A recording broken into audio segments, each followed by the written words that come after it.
The king believed she was faithless, and that belief was a chasm no bridge of truth could span. It was a conviction that had settled in the marrow of his ancient bones, cold and hard as the black marble of his throne. He did not shout. The silence was his weapon, a suffocating void that pressed in on Alara from all sides, more terrible than any rage. 6 days the silence had reigned, a kingdom of its own within the castle walls, and now it had finally been given a name: betrayal. "You will be gone by morning," Chaol said. His voice was not the one he used for her in the quiet hours after midnight, the low timbre that felt like velvet against her skin. This was the voice of the Vampire King, the voice that had commanded armies and passed judgment on immortals for 1,000 years. It was flat, devoid of heat, a blade sharpened by an eternity of disappointment. Alara stood before him in the cavernous throne room, the distance between them a vast, uncrossable tundra. The twin hearths at either end of the hall threw flickering, monstrous shadows that danced on the tapestries depicting his bloody victories. She had always hated these tapestries. Now, she felt like one of the conquered figures woven into the threads, her life's color draining away under his gaze. Her hands were clasped before her, the knuckles white. She could feel the frantic, bird-like flutter of her own heart against her ribs, a desperate, living thing trapped in the frozen landscape of his certainty. She did not ask for proof. She did not ask for the name of her accuser.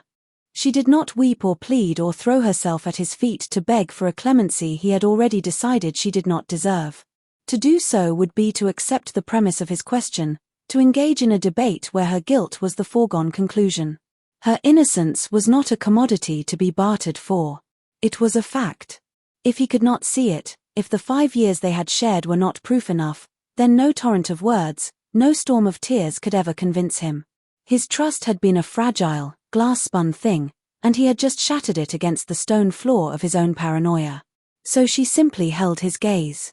His eyes, the color of a winter sky just before a storm, held no trace of the man who had traced the lines of her palm and whispered that her lifeline was now intertwined with his. They were the eyes of a stranger, a monarch entombed in his own power. The pain of it was a physical blow, a pressure building behind her sternum so immense she feared she might splinter apart. She thought, this is how it ends. Not with a bang, but with the quiet closing of a door. She could feel the eyes of the court on her, hidden in the shadowed alcoves and behind the great pillars. She could feel their whispers, venomous and triumphant. They had never wanted her here, the mortal girl with a beating heart who had captured the king's attention. They had seen her as a weakness, a temporary diversion. In his condemnation, their world was righting itself. The anomaly was being excised. Chaol sat upon the obsidian throne, his long-fingered hands resting on the snarling gargoyles carved into the arms. He was magnificent in his cold fury, a creature of terrible, inhuman beauty. A fine tremor ran through his left hand, the only sign of the emotion he held so rigidly in check. He was waiting. Waiting for her to break, to give him the catharsis of her denial, the drama of her defense. It would feed his narrative, confirm his righteous anger. Alara would not give it to him. She gave him nothing. With a slowness that felt both deliberate and dreamlike, she lowered her head in a gesture that was not submission, but an ending. A final, formal acknowledgement of his station and the unbridgeable gulf it had always represented. She had been a guest in his world, a visitor to his eternity, and her visa had just been irrevocably revoked. Then, she turned her back on the throne, on the king, on the life she had believed was hers. The sound of her soft-soled shoes on the polished stone was the only noise in the vast hall. Each footstep was a lifetime. The first, a memory of their first meeting, his surprise at her lack of fear. The second, the night he'd first touched her, his hand so cold it seemed to burn. The third, laughing together in the snow-dusted gardens, his rare, genuine smile a gift more precious than any jewel.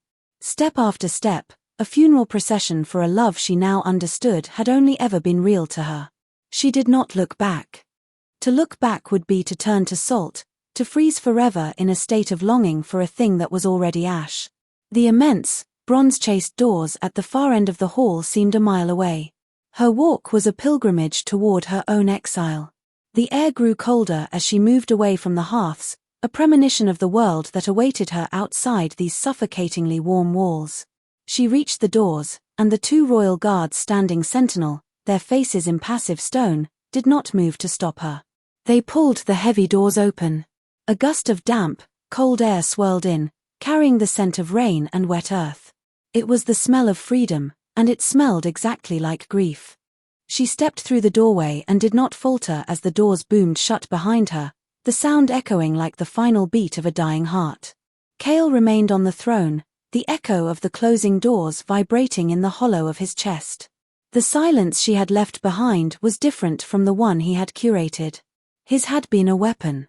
Hers was a void, an absence that was more powerful than any presence. He stared at the spot where she had stood, half expecting her image to be burned into the marble, a ghostly afterimage of her stillness.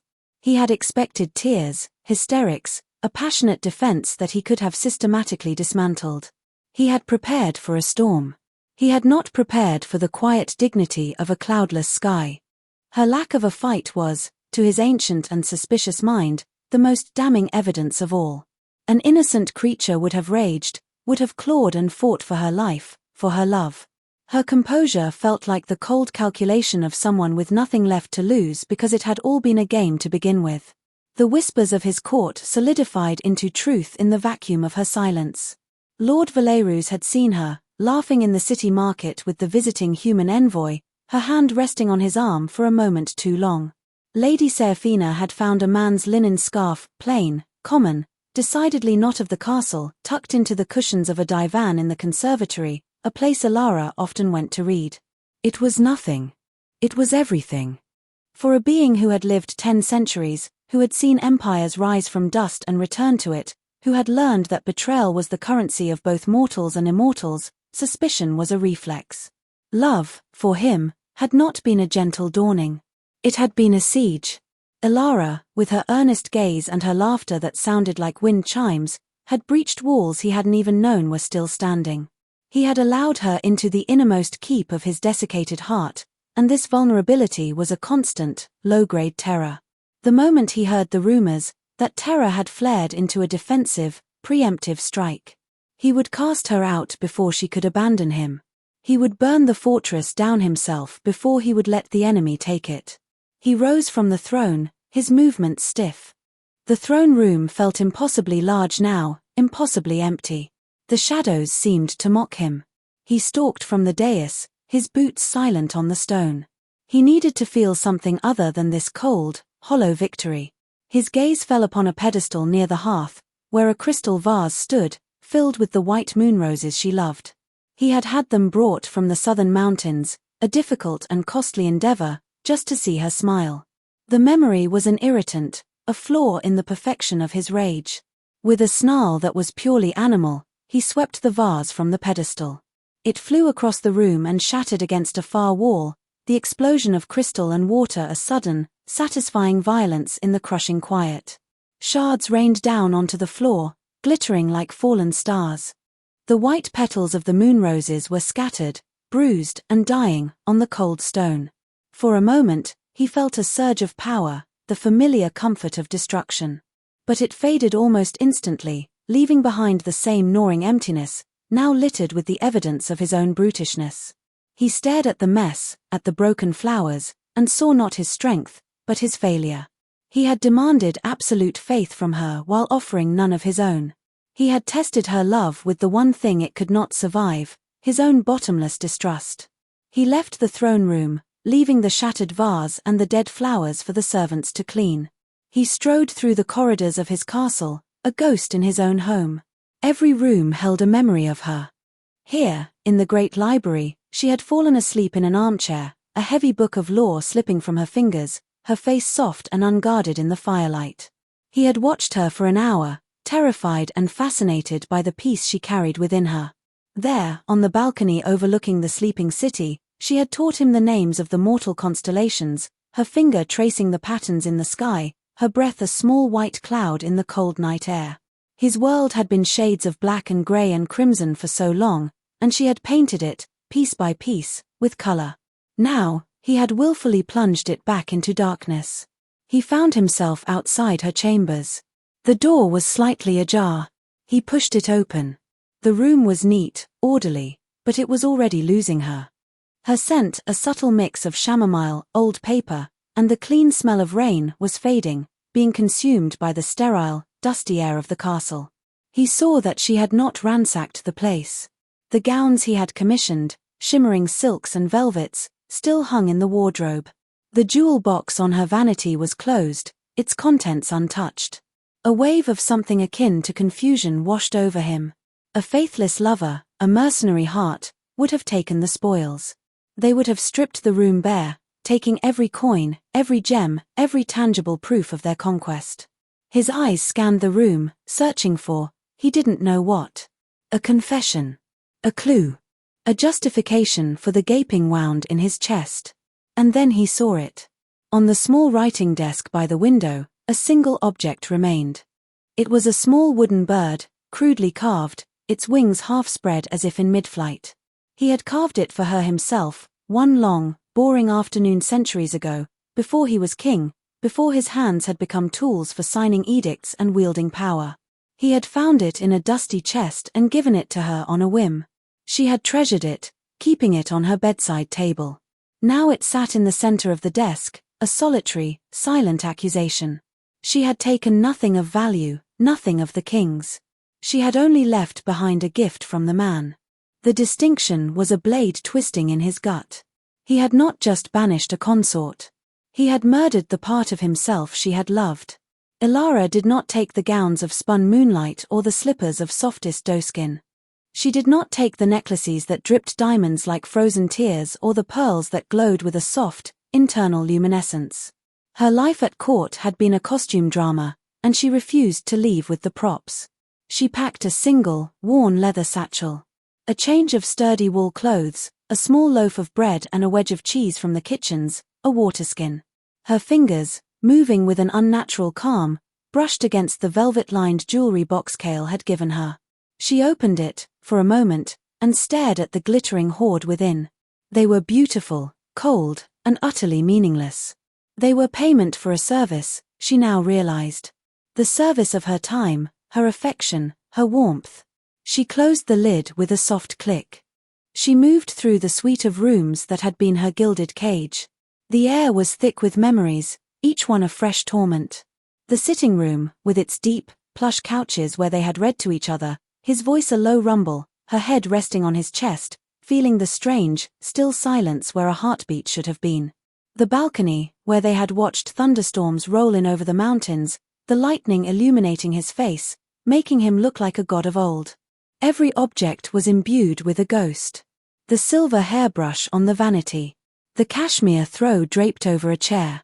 The half-finished tapestry on its loom, a pattern of forest flowers she had been weaving. She ran her hand over the threads, the vibrant greens and blues a stark contrast to the grey emptiness inside her. She could not finish it now. It would remain a testament to an interrupted life. Her final choice was the most painful. On her bedside table, beside a book of poetry, sat the small, carved wooden bird. It was rough, imperfect, the knife marks still visible in the dark wood. Kale had given it to her during their first winter together. "I made this when I was a boy," he'd confessed, a rare admission of a past that felt more human than immortal. Before all this he had meant the crown, the power, the centuries of solitude.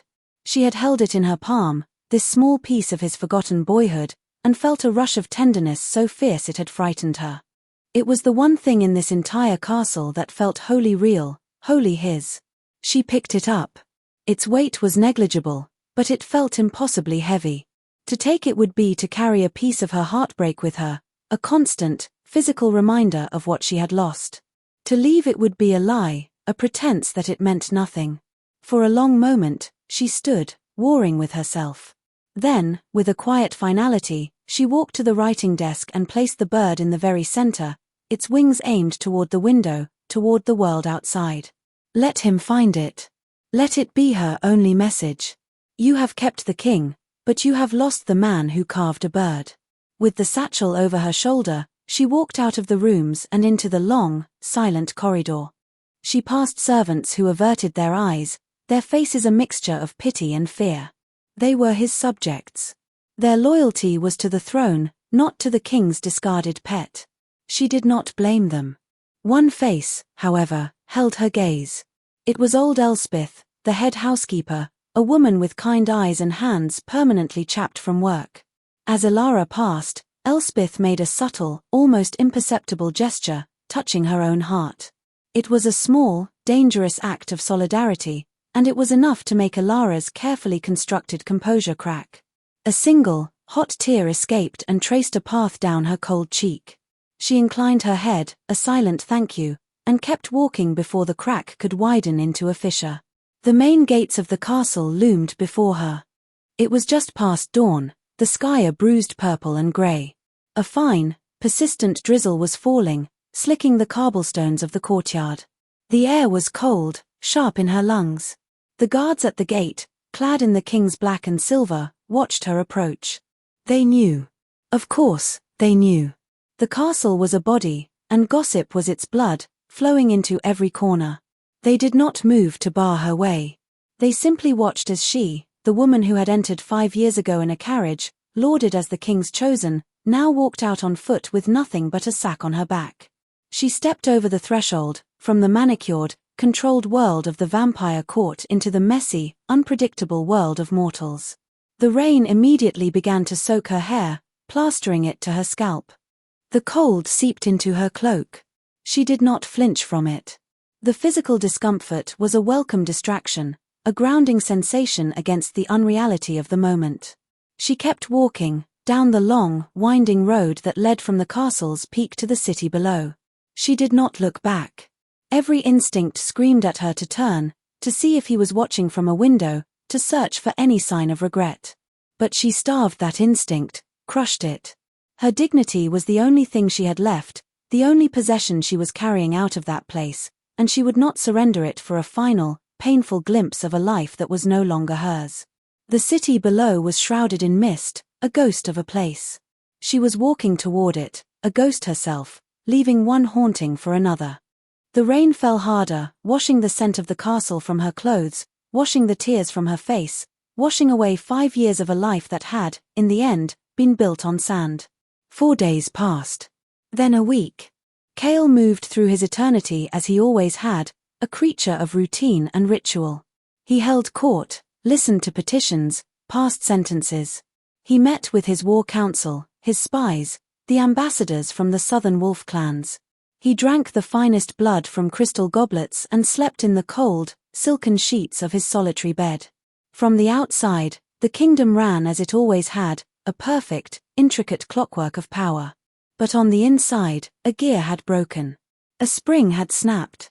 The clock was ticking, but the time was wrong. Elara's absence was not a quiet emptiness. It was a roar. It was a physical weight in every room, a pressure against his temples. The castle, once a sanctuary of ordered silence, now felt cavernous and loud with her lack of presence. Her laughter no longer echoed in the gardens. The scent of the herbs she grew on her balcony no longer drifted through the open windows. The sound of her humming, a tuneless, cheerful sound she made when she was reading, was gone. He had thought her a small, mortal thing, a brief candle flame in his endless night. He had not realized that he had grown accustomed to her light, that he had begun to navigate his world by it. Now, stumbling in the familiar dark, he found himself lost. His temper, always a tightly leashed beast, began to fray.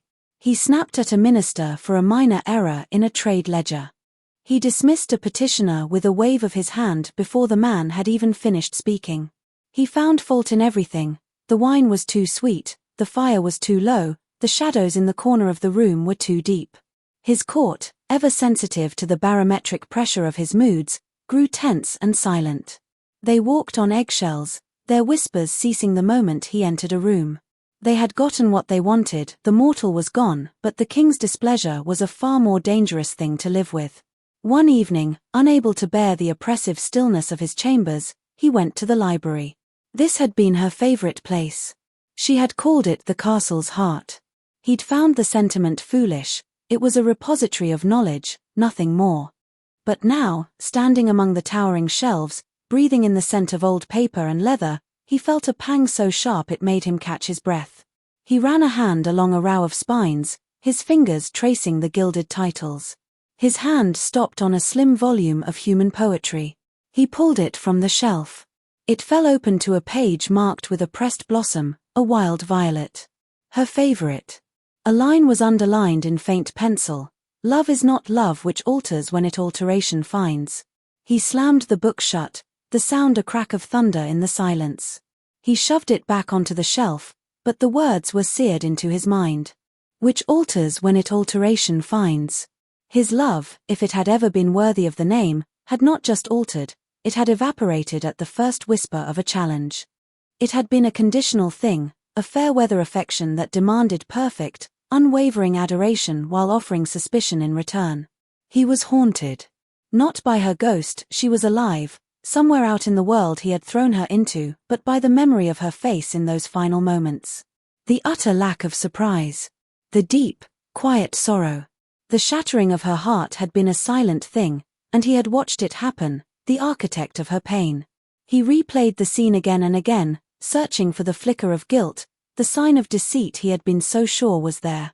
He found nothing. He saw only a woman whose love had been rejected, whose faith had been betrayed. The certainty that had been his shield for days began to feel like a shroud. Doubt, a tiny, insidious seed, had been planted in the barren ground of his conviction. And in the lonely, silent nights of his castle, it had begun to sprout. He summoned Lord Valerus to his private study. The courtier arrived, preening, his face a mask of obsequious concern. He was the one who had brought the first report, the sighting in the market. Cale watched him, his ancient eyes missing nothing, the slight sheen of sweat on the man's brow, the way his gaze darted around the room, avoiding the king's. "Tell me again," Cale said, his voice dangerously soft. "Tell me what you saw." Valerus launched into his story, embellishing it this time. Ilara's laughter had been flirtatious, her touch on the envoy's arm lingering, intimate. It was a clumsy performance, and with the first tendrils of doubt already wrapped around his mind, Cale saw it for what it was. A lie. A poorly constructed, self-serving lie. He let Valerus finish. Then he leaned forward, his hands flat on the polished surface of his desk. "The human envoy," Cale said, his voice dropping to a near whisper. "He is 60 years old. He has a wife and 4 grown children. And his left arm was amputated at the elbow 30 years ago in the Western Wars. So tell me, Valerus," he continued, the softness in his voice hardening into steel, "which arm did she touch?" The color drained from Valerus's face. The courtier's mouth opened and closed, but no sound came out. The lie had collapsed, and he was buried in the rubble. Cale didn't need a confession. He could see the truth in the man's panicked eyes. It had all been a fabrication, a petty power play by a sycophant who thought he was giving the king what he wanted. And the most damning part was, he had been right. The king had wanted it. He had been hungry for a reason to push her away, to retreat back into the safety of his solitude. He had welcomed the poison and drunk it down with relish. The hollowness in his chest became a searing, agonizing burn. The victory he had claimed was the most profound defeat of his entire existence. 3 weeks had passed. 3 weeks since she had walked out of the castle and into the rain. Ilara had journeyed south, walking until her feet were blistered and her body ached with a weariness that went deeper than muscle. She had sold the only thing of value she possessed, a small, simple gold locket her mother had given her, for enough coin to carry her further, to a place where the king's shadow could not reach. She found herself in a small, sleepy town nestled by a river, a place of cobbled streets, leaning timber-framed houses, and the constant, comforting smell of baking bread. She found work at the town's bakery. The owner, a stout, flour-dusted woman named Marta, had looked at Ilara's soft, uncalloused hands with skepticism but had seen a quiet desperation in her eyes that she recognized.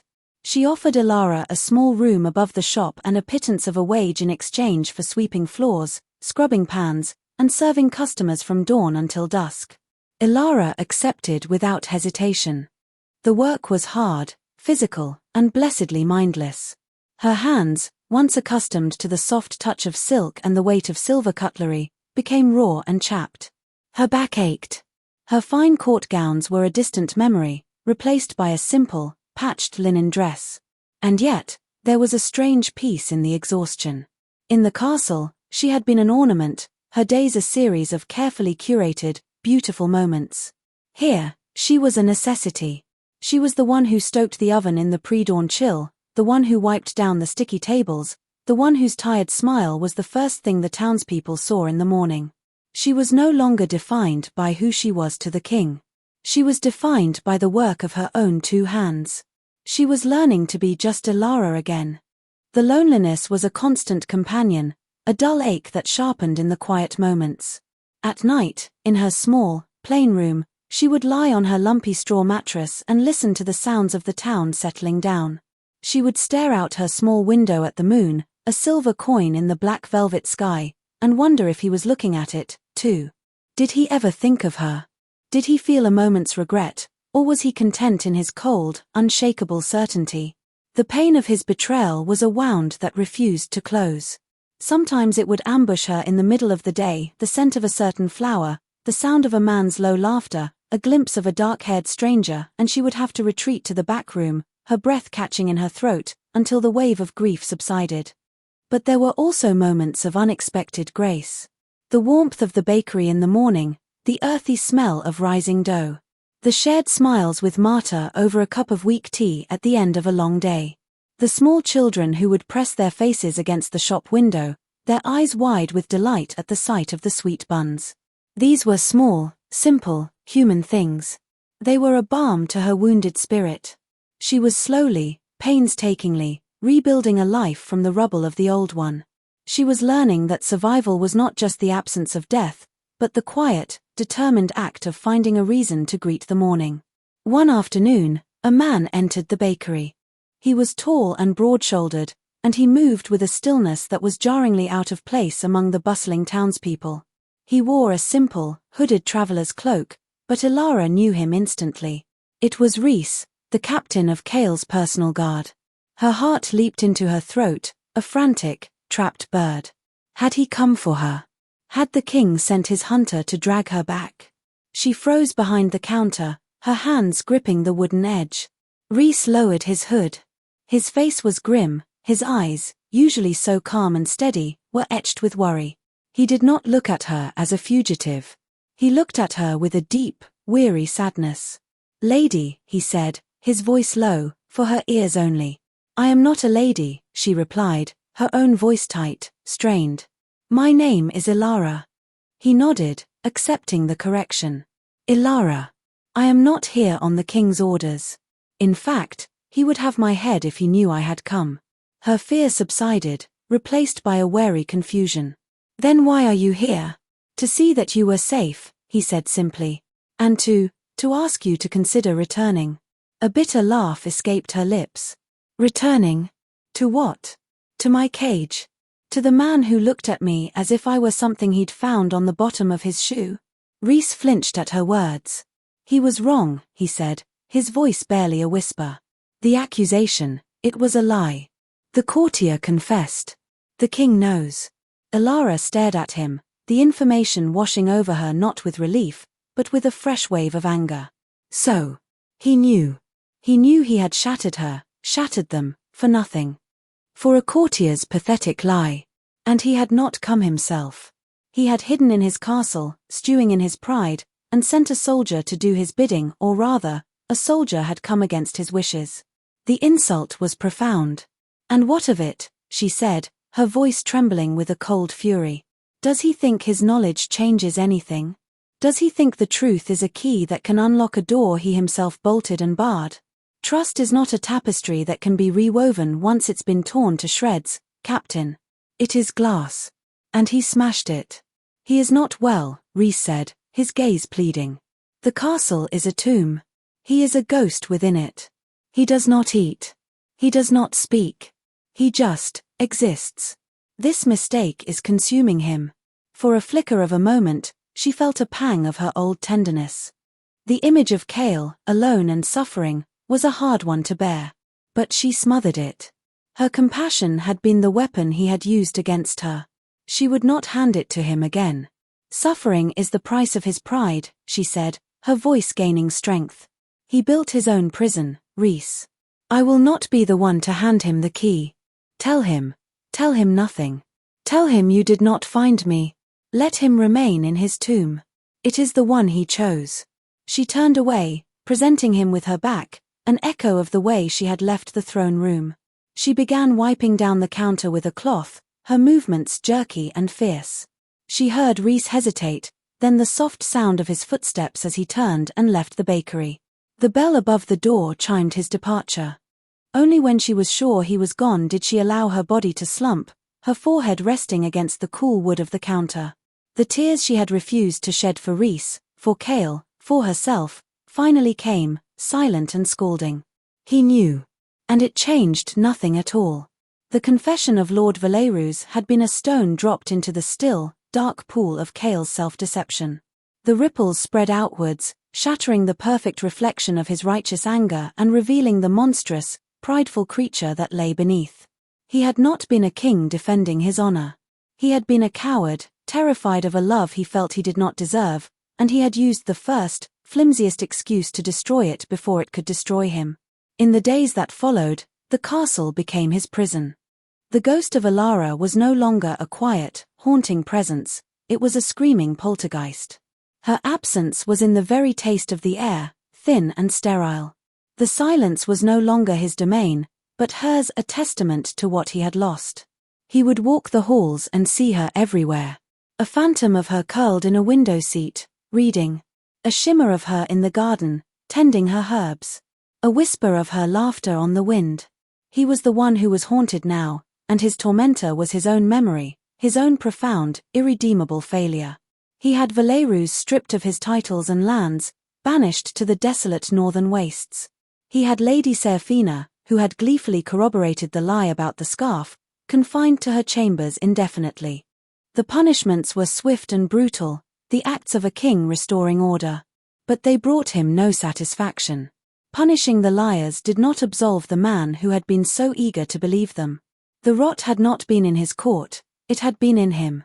One night, nearly a month after she had left, he found himself standing before a long, gilt-framed mirror in his chambers. He stared at his own reflection. He saw the vampire king, the immortal monarch, the creature of power and shadow. But for the first time in centuries, he saw the artifice of it all. The stern expression, the rigid posture, the cold, unreadable eyes, it was a mask he had worn for so long he had forgotten he was wearing it. Alara had seen past it. She had seen the lonely man beneath the crown, the boy who had carved a wooden bird, and she had loved that man.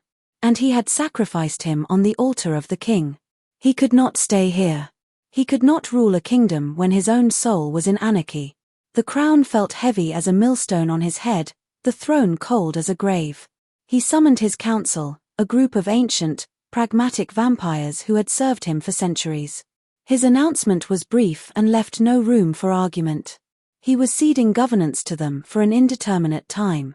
He was leaving. They were stunned into silence. Where was he going? For how long?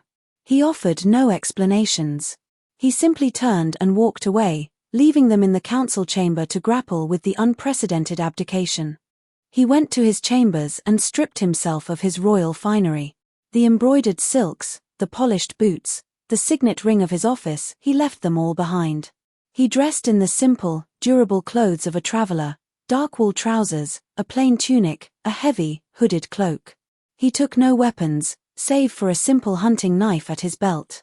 He took no money, no jewels. He would be Chaol, not the king. His journey began before dawn. He left the castle not through the main gates, but through a small, forgotten postern gate used by gardeners, the same one Alara had sometimes used to slip out into the woods unseen. The act felt fitting. He was shedding his own skin, leaving the monarch behind. He did not know where he was going. He knew only that he had to move, that to stay still was to let the poison of his regret consume him entirely. He found himself walking south. His instincts, honed over a millennium, pulled him in a direction without conscious thought. He was tracking her. Not with the supernatural speed and senses of a vampire, but on foot, like a mortal. He walked the dusty roads, slept in barns or in the shelter of forests. He felt the sun, not as a direct threat under which he would burn, but as a warmth on the horizon at dawn and dusk, a phenomenon he had only ever observed from behind thick castle walls. He felt the gnawing ache of a hunger that was not the sharp, demanding thirst, but a simple, hollow emptiness.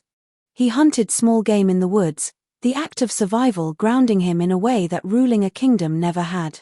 The world was different on foot. It was loud, and messy, and vibrant. He saw things he had never noticed from the back of a royal steed or the window of a carriage. He saw the kindness of a farmer sharing his bread with a stranger. He saw the weariness in a washerwoman's face, and the fierce love with which she hugged her child. He saw the simple, profound tapestry of mortal life, the threads of joy and sorrow, struggle and perseverance, from which Alara had been woven. He had plucked her from this world and demanded she thrive in his sterile, silent one, without ever trying to understand the soil from which she had grown. His journey was a penance. Every blister on his feet, every cold night spent under the stars, every pang of mortal-like hunger was a small payment on an immeasurable debt. He was stripping himself down to his most essential self, hoping that somewhere, beneath the layers of pride and power and centuries of solitude, the man who had carved the wooden bird still existed. He was a pilgrim, and the shrine he sought was not a place of forgiveness, but a place of truth. He needed to see her, not to reclaim her, not to demand she return, but to simply witness the life he had forced her back into. He needed to see the consequences of his actions, to face the reality of the world he had created with his failure of faith. And so he walked south, one slow, penitent step at a time, following the ghost of a memory toward a reckoning he both craved and feared. Cale arrived in the riverside town of Oak Haven at twilight. The place was just as he had imagined from the faint traces of her path he'd followed, small, quiet, unassuming. Smoke curled from the chimneys of the timbered houses, and the warm, yeasty smell of the bakery hung in the air. He stood at the edge of the town square, a tall, cloaked figure in the deepening dusk, and felt a profound sense of dislocation. This was her world now. A world of simple routines, of human commerce, of life measured in loaves of bread and changing seasons. It was a world in which he was an alien, a creature of night and silence in a land of day and noise. He did not seek her out immediately. For 2 days, he watched from a distance. He was a shadow at the edge of the market, a silent observer in a crowded tavern. He learned her new rhythm. He saw her rise before the sun, her form silhouetted in the window above the bakery. He saw her sweeping the steps, her movements tired but steady.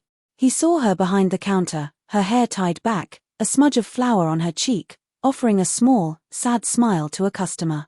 He saw the townspeople treat her with a casual kindness, an easy acceptance that she had never been afforded in his court. They called her Alara. Not the Lady Alara or the king's consort. Just Alara. She had a name, a self, that was entirely her own. The sight of her was a blade in his heart, twisting with every breath.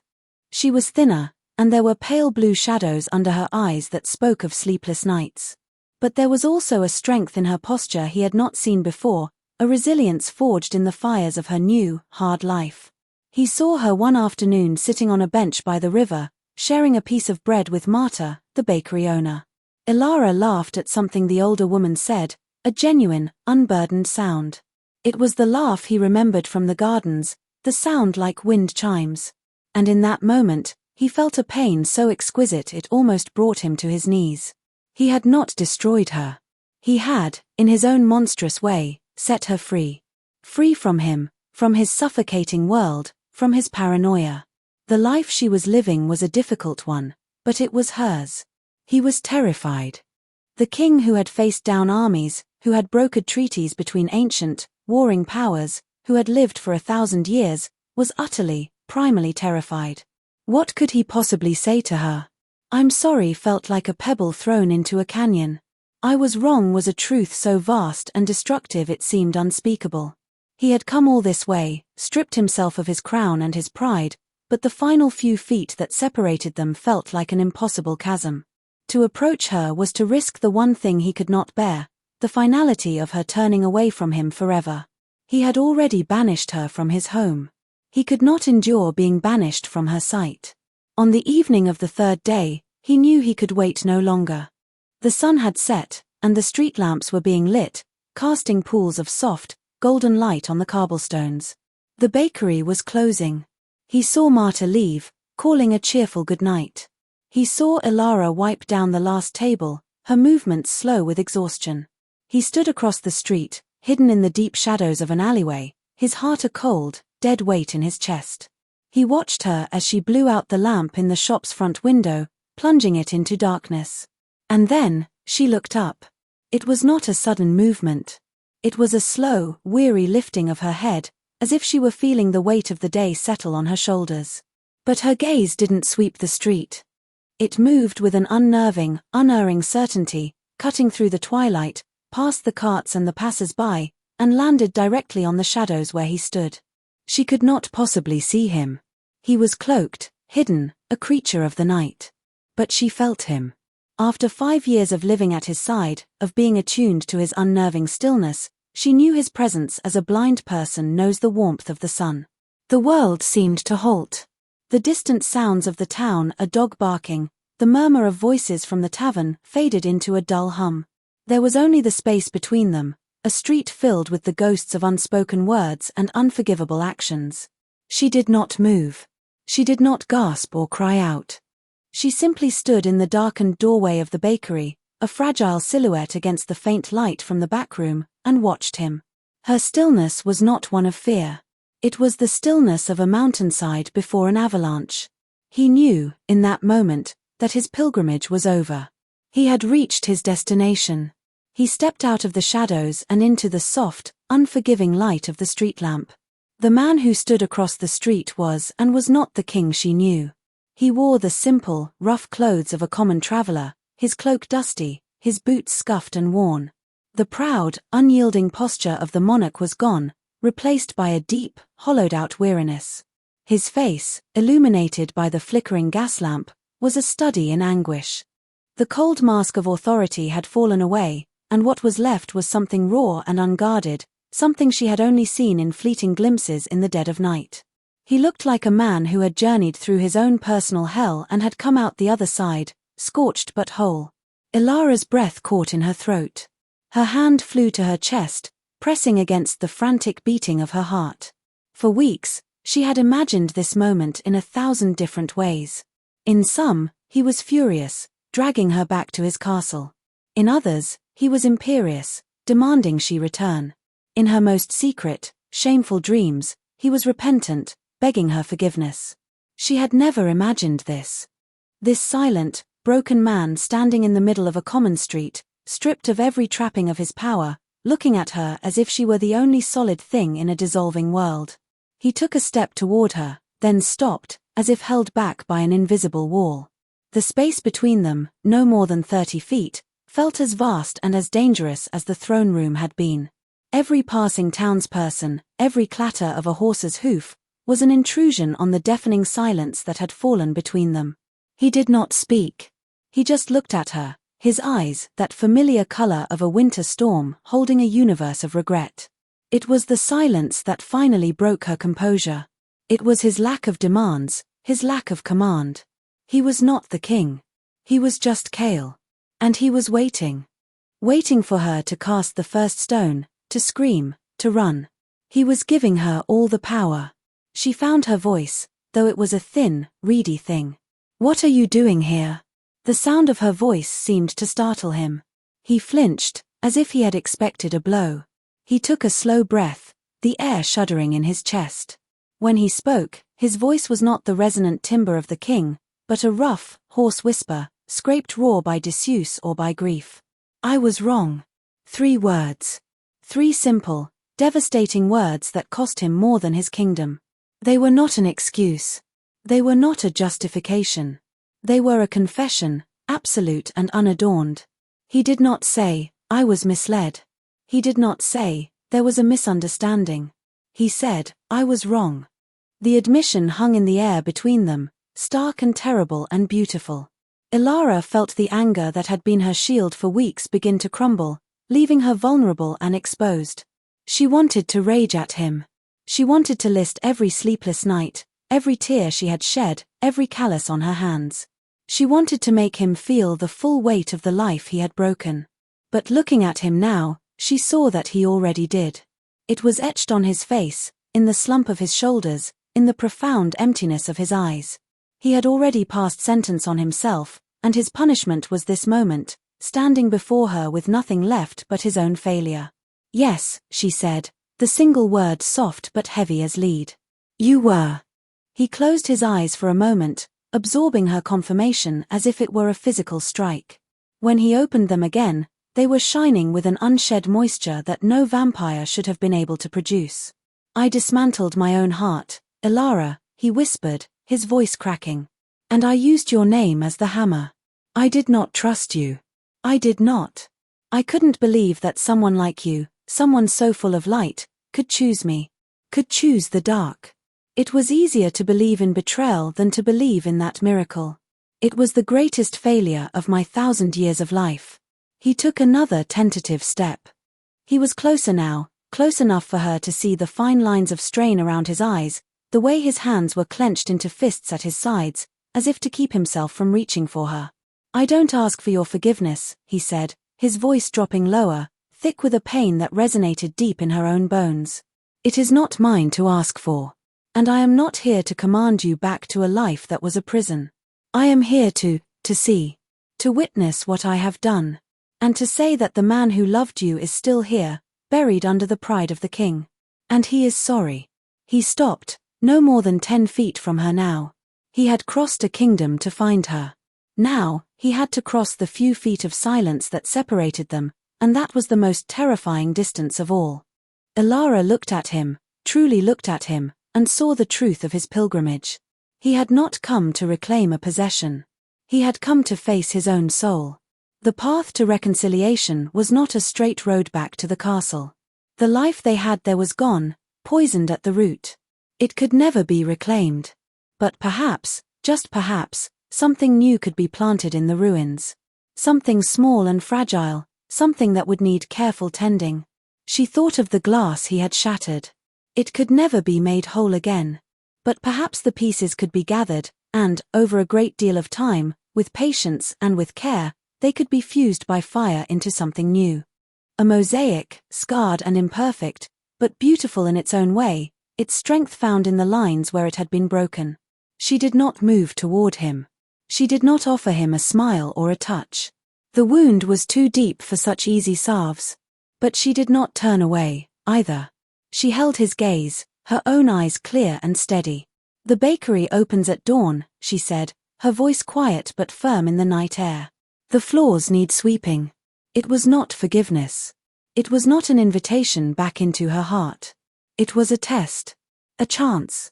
A single, tiny seed planted in the barren ground between them. It was an offer not of love, but of work. The hard, slow, painful work of rebuilding. A tremor went through Cale's body. A wave of relief so profound it was almost indistinguishable from pain. He understood. She was not offering him a throne at her side. She was offering him a broom. And it was the most precious gift he had ever been given. He slowly, reverently, inclined his head. A gesture not of a king to a subject, but of a penitent to his confessor. "I will be here," he promised. And as she turned and disappeared into the darkness of the bakery, leaving him alone in the lamplight, he knew that his journey was not over. It was just beginning. He would sweep the floors. He would learn the rhythms of her new life. He would earn back her trust, one sunrise, one loaf of bread, one shared silence at a time. He had been a king for 1,000 years. Now, he would learn to be a man.